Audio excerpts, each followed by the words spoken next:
So by now we all understood that Six Sigma is all about fact-based decision making.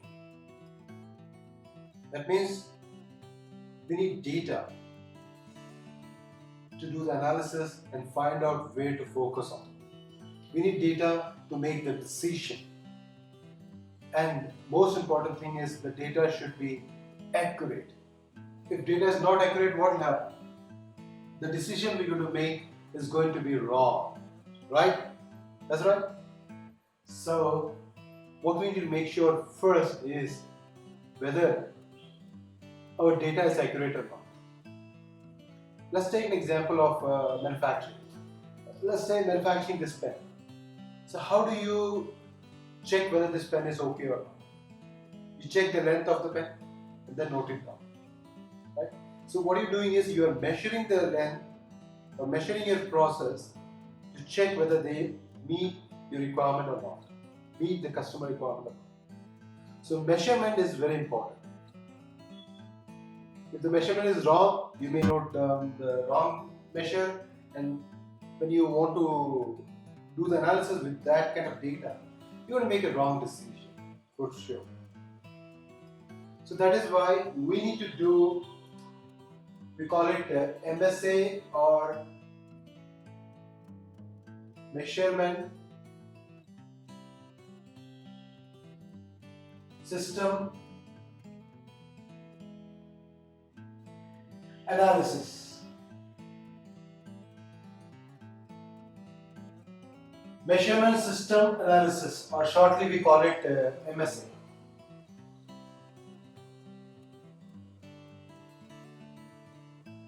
MSA or measurement system analysis is all about checking and verifying whether your measurement system is reliable or not.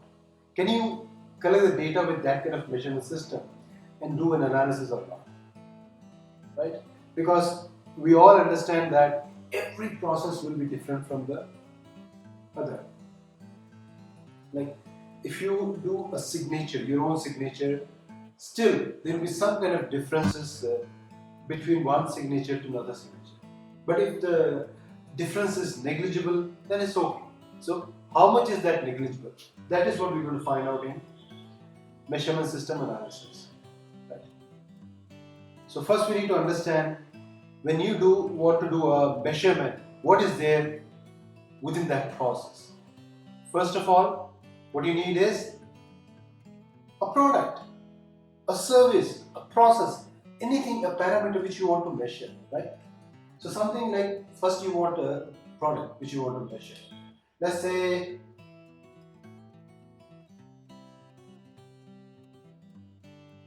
material for measurement. So first you want a material for the measurement. Like you want to take a measurement, length of this pen, maybe diameter of this pen, or maybe if in the case of food item we can say temperature of the food, like pizza, temperature of food, right? So whatever you want to measure, you need item. You need the material first, right? And then what happens is this material will be used by an operator to measure. So we need an operator who need to measure it. And we also need a product.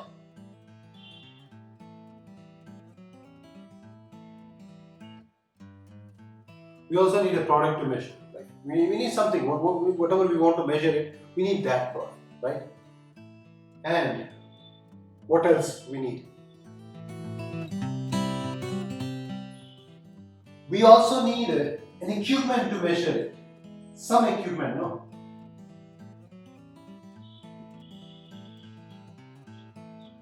Some equipment. What is equipment? If you are measuring a length, a scale,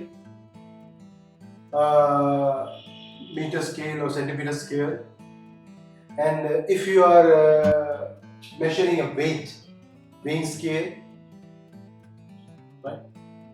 If you are measuring a temperature thermometer, whatever you are measuring, you want an equipment to measure that. What else? You may also need a reference point.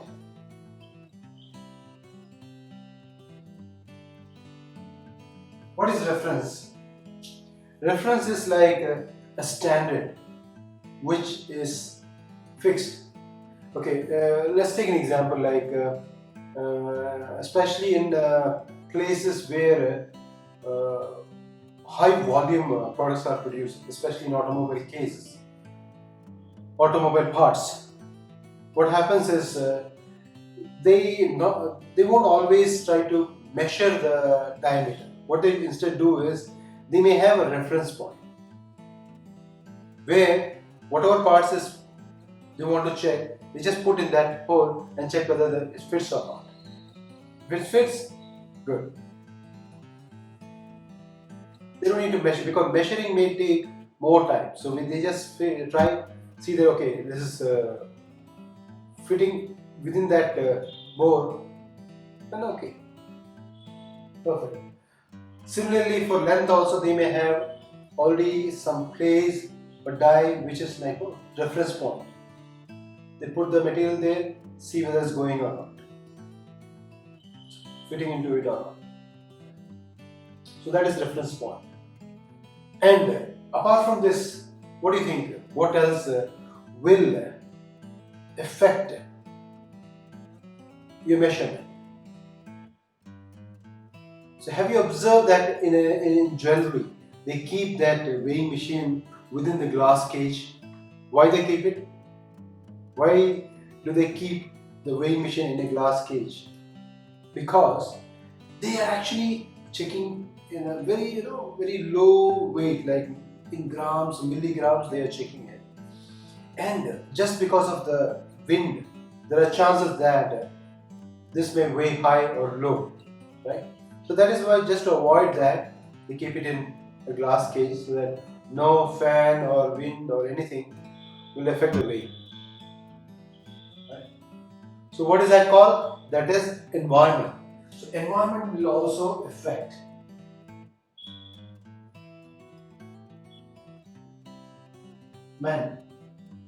Environment will also affect your measurement.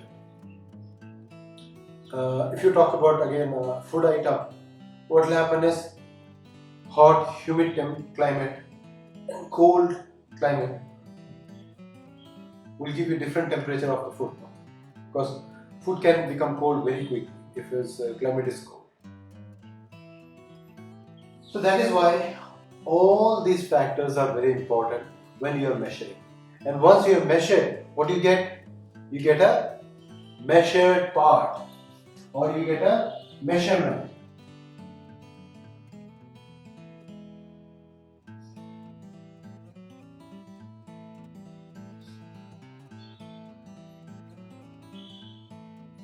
Measurement or measured part.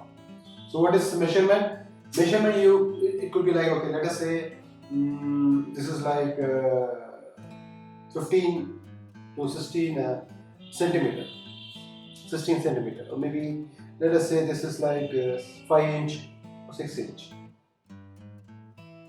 5 inch pen, or cap could be like 1 inch cap. So whatever that measure is, you note it down. That is what you get. Now, measurement system analysis will find out how much of the error is there in your measurement system. Is that error negligible or not? That's what measurement system analysis will tell you. And yes, one more very important thing which will be used within this process. What is that? What is that? Yes, the procedure. The procedure, the process, how to do that. That is very important. If you change the procedure, you may get different measurement. Right? The procedure is very important. Because we all understand that there will be difference between measurement of one part to another part. Is that difference negligible, or is that difference acceptable or not? That is the question. To answer that question, our measurement system analysis will help you. How that is going to help, we will understand right after this. But as of now, what you need to understand about MSA is MSA is done to verify whether your measurement system is reliable or not. Whether the difference between your measurement between the part to part or part to operator is acceptable or not. Whether you can rely on the data collected using your measurement. Because all the decisions which you're going to make is based on the data you have. So if your data is wrong, decision is going to be wrong, obviously. Right? So, okay, if you want to note it down. Right? Done? Okay. Shall I rub it?